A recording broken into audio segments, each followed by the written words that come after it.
let it bang, bang. Pasti kita pernah memperhatikan orang-orang yang berpendidikan di lingkungan kita. Banyak sekali orang yang pintar, orang yang berpendidikan di lingkungan kita. Mereka sebenarnya ingin menyampaikan, ingin mengamalkan ilmunya yang telah didapatkan semasa waktu belajar. Tapi anehnya, sedikit orang yang datang kepada dia untuk berkonsultasi atas setiap permasalahan yang ada. Kenapa hal ini bisa terjadi? Apa yang melatar belakangi sedikit orang yang datang kepada orang pintar untuk sekedar cerita atas permasalahan? Sebelum kita membahas problem tersebut, saya ingin menyampaikan, memberitahu sebuah konsep yang luar biasa. Di beberapa referensi yang saya baca, seperti Grid atau McHabit, Aristoteles, ini merupakan buku-buku teori tentang teori problematika kehidupan. Tapi ada yang menarik di buku ini. Sebelum membahas teori, buku ini mengawali menceritakan kasus terlebih dahulu. Setelah membicarakan kasus, apa yang melatar belakangi kasus itu terjadi. Baru setelah itu berbicara teori. Maka di sini saya ingin menggunakan konsep ini mengawali dengan menceritakan kasus terlebih dahulu. Pertama kita akan membahas kasus ya terlebih dahulu. Kasusnya apa sih? Seperti yang saya bicarakan di awal, kasusnya itu orang yang berpendidikan yang sedikit didengarkan oleh orang lain. Sedikit orang berpendidikan didatangi oleh orang-orang yang memiliki masalah untuk sekadar berkonsultasi. Itu masalah yang akan kita bahas. Itu masalah yang terjadi di lingkungan kita semua. Lalu apa sih yang melatar belakangi hal itu bisa terjadi?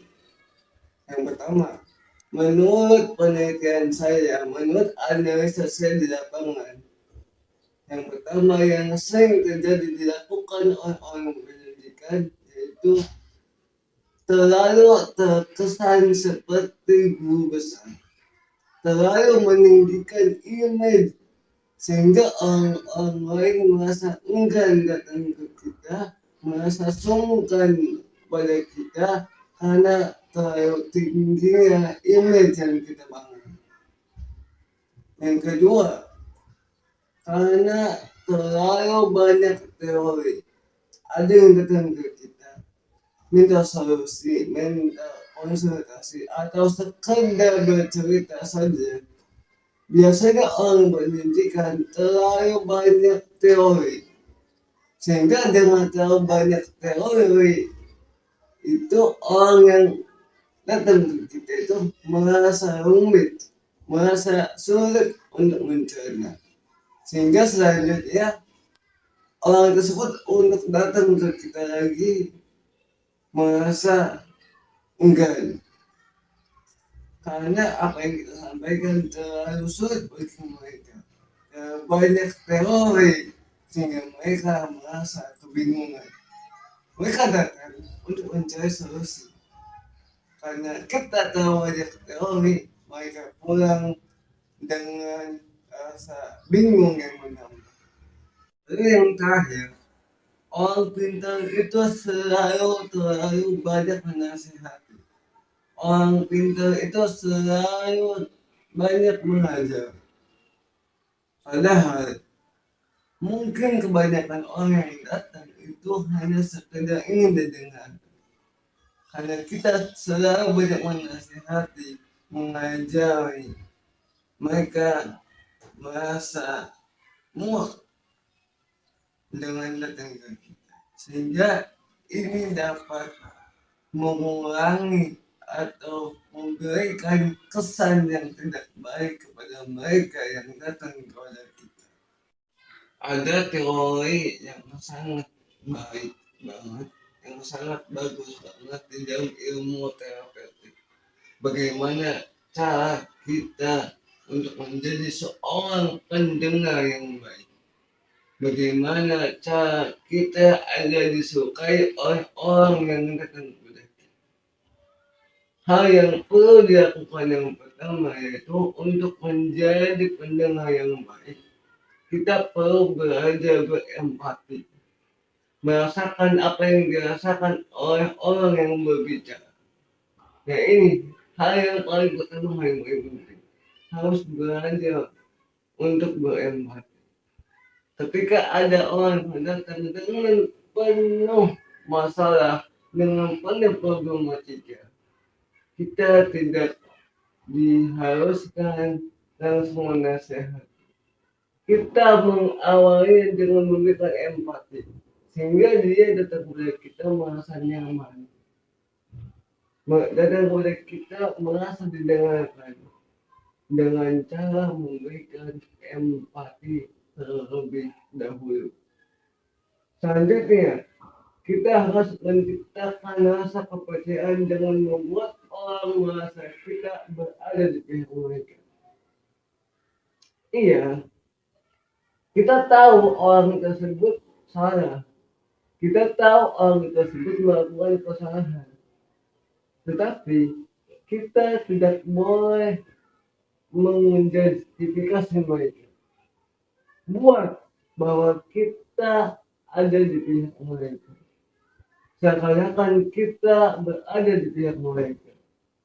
Dengan rasa emosional seperti itu, mereka itu merasa nyaman berada di samping kita. Nah, setelah mereka nyaman di sisi kita, baru kita selipkan ilmu-ilmu atau selipkan saran-saran gitu. Ambil dulu emosionalnya, ambil dulu perhatiannya, ambil dulu kenyamanannya gitu. Terakhir, kita harus membuat sebuah rangkuman yang mencerminkan apa yang telah mereka ceritakan adalah kunci untuk mereka merasa dipahami. Buat orang itu merasa dipahami oleh kita, maka kita harus mampu merangkum apa yang mereka ceritakan. Ketika mereka menceritakan tentang ketidaksukaan pada seseorang, kita harus bisa membuat sebuah statement yang bisa mewakili itu semua. Misalkan, oh, Anda tidak suka dengan mereka. Oh, Anda sepertinya tidak senang berada di sisi mereka. Nah, itu salah satu cara untuk mengambil hati para pendengar, mengambil hati orang-orang yang memiliki problem agar mereka datang kepada kita. Jadi saat berbagi ilmu, jangan hanya fokus pada apa yang kita sampaikan, tapi juga menjadi pendengar yang baik. Dengan mendengarkan dan mendapat ilmu terapeutik, kita bisa menciptakan hubungan yang baik dan memberikan manfaat yang lebih besar kepada mereka yang ingin belajar. Semoga ini membantu. Salam sejahtera untuk kita semua.